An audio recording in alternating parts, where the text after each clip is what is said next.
Muy buenas noches, bienvenidos a la otra cara de la moneda. México es un país donde los trabajadores terminan su jornada aburridos y no cansados. México es el país en el cual los trabajadores tienen las jornadas más largas de la OCDE, pero que ganan menos, que son también los menos productivos. México, diría el lugar común, es un país donde los trabajadores hacen como que trabajan y los patrones hacen como que les pagan.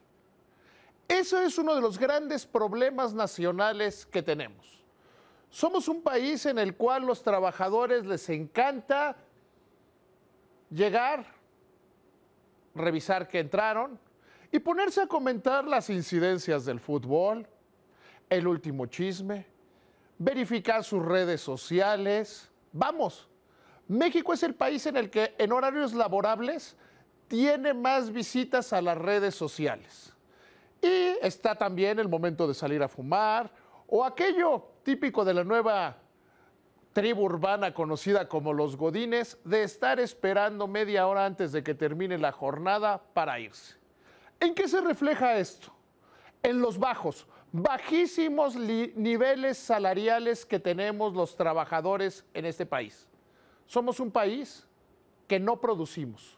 Somos un país que tenemos que plantearnos la productividad y la competitividad como un principio fundamental.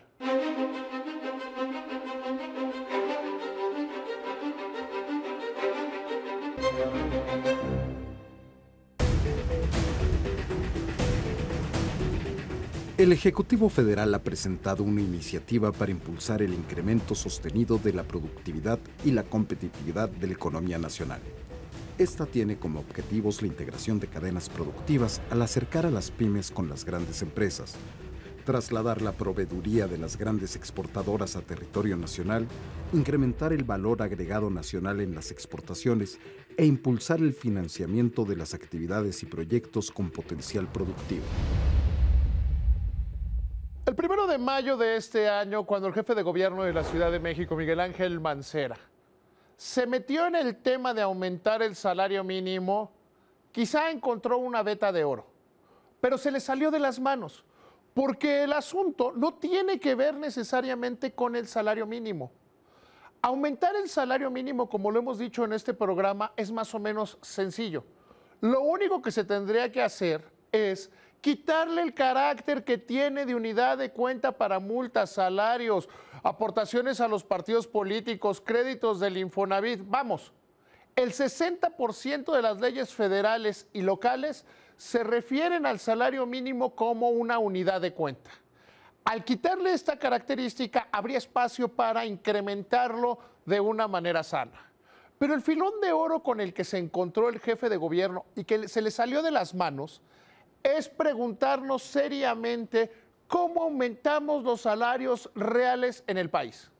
El salario mínimo, sí, ciertamente no cumple con las obligaciones de la Constitución, sí, ciertamente ha perdido poder adquisitivo en los últimos 70 años, pero la realidad es que lo que nos tenemos que plantear seriamente es ¿qué estamos haciendo con los salarios reales? En México, las cifras son aterradoras. El promedio de cotización al Instituto Mexicano del Seguro Social son 8,500 pesos. Es decir, gerentes, directores y los niveles más bajos, dentro de la economía formal, dentro de la economía que tiene prestaciones, que tiene todo el paquete de seguridad social, son 8,500 pesos. Y peor aún, 6 de cada 10 mexicanos se encuentran en la economía informal y por lo tanto no tienen acceso a las mejores condiciones de vida y no tienen acceso a las prestaciones sociales, lo cual tira el salario. Hace unos años, cuando era secretario de Hacienda Ernesto Cordero, dijo que las familias mexicanas con 6,000 pesos tenían que pagar crédito de vivienda, automotriz, colegiatura y lo demás. Mucha gente se burló y se quedó con la frivolidad de entender o de solo tratar de entender que con 6,000 pesos alcanzaba. Jamás lo dijo. Nunca se refirió a decir que con 6,000 pesos alcanzaba, que había familias que hacían milagros, que sacaban dinero de no sé dónde para poder hacerlo. que sumaban uno de los miembros de la familia, el otro miembro, la aportación de padres, abuelos, hermanos o como fuera. Porque la realidad en este país, la realidad clara y llana en este país, es que la media de ingreso salarial se encuentra en los 6,500 pesos.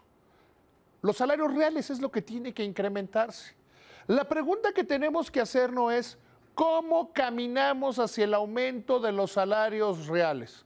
Podríamos hacerlo de una manera irresponsable como la que propone Acción Nacional, aumentar el salario mínimo por decreto, que eso beneficiaría a muy pocos durante muy poquito tiempo, porque la inflación, el repunte de los precios, el alza generalizada y sostenida de los precios en la economía, se comería ese aumento, generaríamos una crisis que a los que más dañaría es a quienes menos dinero tienen. En las épocas de alta inflación, los ricos, los que tienen capacidad para invertir en bolsa, especular, mover su dinero, se hacen muchísimo más ricos. Algo que hemos aprendido en la economía en los tiempos recientes es, las crisis económicas aumentan el número de pobres de una manera dramática, pero también el número de ricos. La riqueza de los muy pocos ricos crece de manera exponencial porque eso concentra el capital. Otra manera que tendríamos de hacerlo sería proponer un aumento a todo el salario. Decir, ahora sí, todo el mundo aumenta el salario mínimo. Pero hay que entender una cosa. Este país, la gran fuerza laboral está concentrada en lo que el Consejo Coordinador Empresarial llama los pepes y los toños. Micro y pequeñas empresas que en la mayoría de los casos viven al día. ¿Cómo buscar un aumento salarial? Y llegamos al punto crucial. Tenemos que volvernos un país mucho más competitivo, mucho más productivo, en el cual entendamos que hay que hacer mucho más con mucho menos. Y no me refiero a mucho menos salario, sino a jornadas que funcionen de una manera adecuada. En días pasados, el presidente de la República, Enrique Peña Nieto, planteó un cambio radical al paradigma de los últimos 30 años en este país. Dijo, ahora sí vamos a concentrarnos en productividad y en competitividad. Vamos a tener políticas adecuadas para este sentido. Es la primera vez en la historia, en un país que hemos pasado de la gran concentración paraestatal a decir que la mejor política industrial era que no hubiera política. Y parte de la política industrial es justa y necesariamente que haya una política de competitividad y productividad. Hay quienes dicen, los críticos a esta iniciativa del presidente, que se trata de, por obligación, por decreto, generar la productividad. No, eso no sale por decreto. No sale simple y sencillamente porque se le ocurra al gobierno. Es más, se puede aprobar la ley, se le pueden hacer sus leyes secundarias, se pueden hacer todas las adecuaciones que se quiera a las reformas y son letra muerta. Lo que tenemos que preguntarnos, y lo hemos platicado en algunas otras ocasiones en la otra cara de la moneda, es cómo nos volvemos más competitivos. ¿Cómo le hacemos para ser más productivos y generar más? Tenemos que cambiar los paradigmas. Tenemos que ver de una manera total y absolutamente diferente lo que hemos estado haciendo. De entrada, debemos iniciar un cambio cultural. Debemos comenzar y plantearnos cómo estamos trabajando. Existe una gran disociación entre el trabajador y la empresa. Se cree que la empresa es una y el trabajador es otro y no se entiende que son partes integrales de lo mismo. Que los bienes de la empresa no son de la empresa, son también del trabajador, que si el trabajador los cuida, los protege y los procura, eso puede terminar generando en un incremento en la productividad de la empresa. A lo que tendríamos que llegar de una vez por todas es a una verdadera reforma laboral. La decisión que toma el presidente de la República, Enrique Peña Nieto, de poner en la agenda la productividad y la competitividad está bien, pero hay que ir más allá. Tenemos que empezar a premiar a aquellos trabajadores que hacen más con menos.